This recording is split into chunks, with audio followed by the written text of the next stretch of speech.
যদি স্বীকার করি তাহলে তোমরা আমাকে মেরে ফেলবা, আর অস্বীকার না করলেও মেরে ফেলবা। এটা আমরা জানি, কাজে আমাদের এসব কোনো ইয়ে করি না, তোমরা যে ইচ্ছা তাই করো। আমি নিজ কানেই শুনেছি জিয়ার ঘোষণা, সেটা 27 তারিখ।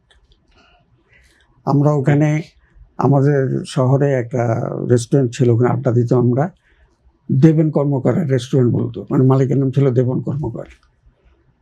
ওখানে আমরা সন্ধ্যার সময় আড্ডা দিচ্ছি, এই বিকেলবেলা আর কি।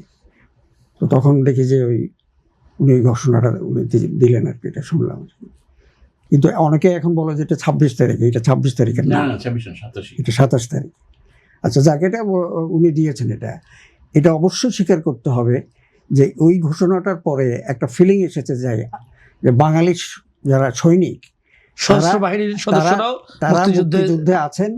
কাজে আমরা আশাবাদী হতে পারি যে আমরা যে সংগ্রামটা করছি এটা আরো তেজস্বী হবে। এই আশাটা, উদ্দীপনাটা সৃষ্টি হয়েছিল, এটা তো অস্বীকার করা যাবে না।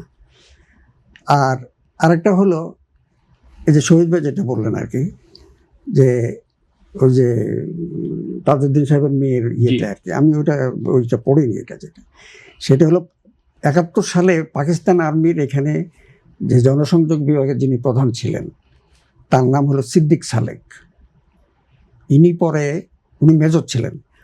উনি পরে বাংলাদেশ স্বাধীন হওয়ার পরে উনি পাকিস্তানে আর্মির ব্রিগেডিয়ার পর্যন্ত হয়েছিলেন আর কি।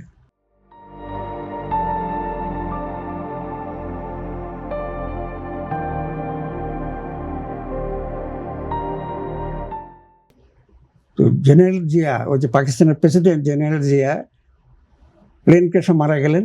ওই প্লেনে জিয়াউল হক, ওই জিয়াউল হকের ওই প্লেনে আমেরিকান অ্যাম্বাসেডার ছিল, এরকম আরও অনেক হাই অফিসার ছিল, আর এই সিদ্দিক সালেক ছিলেন। সবাই মারা গেছে, উনিও মারা গেছে। সিদ্দিক সালেক 72 সালে একটা বই লিখছেন, স্মৃতিকথা আর কি, পূর্ব পাকিস্তান উনি কি দেখছেন। তো সেখানে উনি লিখছেন যে 25 মার্চ রাত্রে যখন আর্মি এই কি বলে অপারেশন সার্চলাইট শুরু করলো, ওরা এটা প্রায় এটা শুরু হওয়ার কিছুক্ষণ পরেই ইথারে একটা আওয়াজ শোনা গেল, খুব লো ভয়েসে আসছিল। শেখ মুজিব সেখানে বলছেন যে বাংলাদেশকে আমি স্বাধীন ঘোষণা করলাম, আজ থেকে বাঙালি স্বাধীন করবে। এবং পাকিস্তান বাহিনীকে উনি দখলদার বাহিনী হিসেবে আখ্যায়িত করছে, যে এদের বিরুদ্ধে সর্বশেষ রক্ত দিয়ে হলো এদের বিরুদ্ধে আমাদের লড়তে হবে। এই কথাটা কিন্তু ওই বইতে আছে।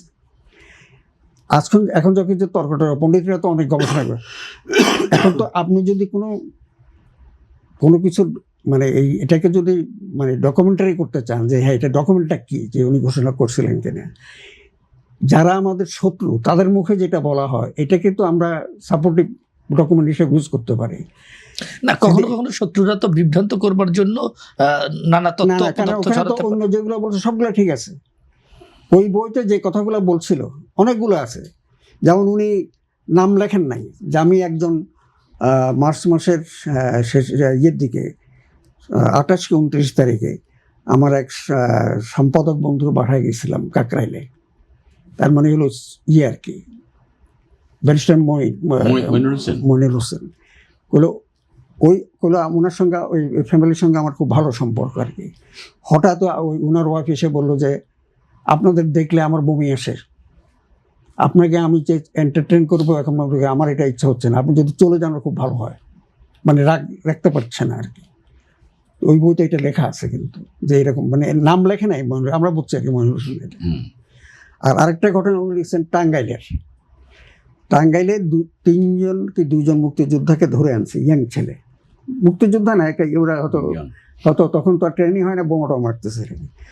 তখন যে ছিলেন মেজর জেনারেল কি রাজা যেন, খাদিম হোসেন রাজা ওখানে গেছে দেখতে আর্মিদের অবস্থা। তো সার্কিট হাউসে ওনার সামনে 2টা ছেলেকে আনা হয়েছে, সিদ্দিক সালের সঙ্গে আছেন। আনার পরে ওদেরকে অনেক বলা হলো আর কি, তোমরা কে আছে তোমাদের সঙ্গে, ওদের নাম বলো, কে তোমাদের ইয়ে করছে। তো একটা ছেলে বলছে যে তুমি আমাকে তো, আমরা যদি স্বীকার করি তাহলে তোমরা আমাকে মেরে ফেলবা, আর অস্বীকার না করলেও মেরে ফেলবা। এটা আমরা জানি, কাজে আমাদের এসব কোনো ইয়ে করি না, তোমরা যে ইচ্ছা তাই করো। তো এরপরে কি হয়েছে ওখানে বর্ণনা নেই, ছেলে দুটোকে অন্য রুমে নিয়ে গেল হলো।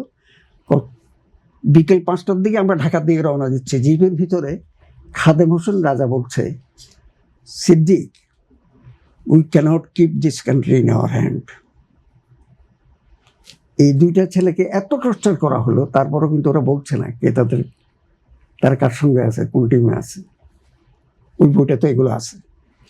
তো আমাদের এটাও একটা আর কি, আমাদের বিরুদ্ধে কথা আমাদের অনেকেই লিখছেন, কিন্তু এই সিদ্দিক সালেকের বইতে যেভাবে লেখা হয়েছে আর কি, এরকম নাকি আরো একজন আর্মি অফিসার লিখছেন, আমি জানি না কি।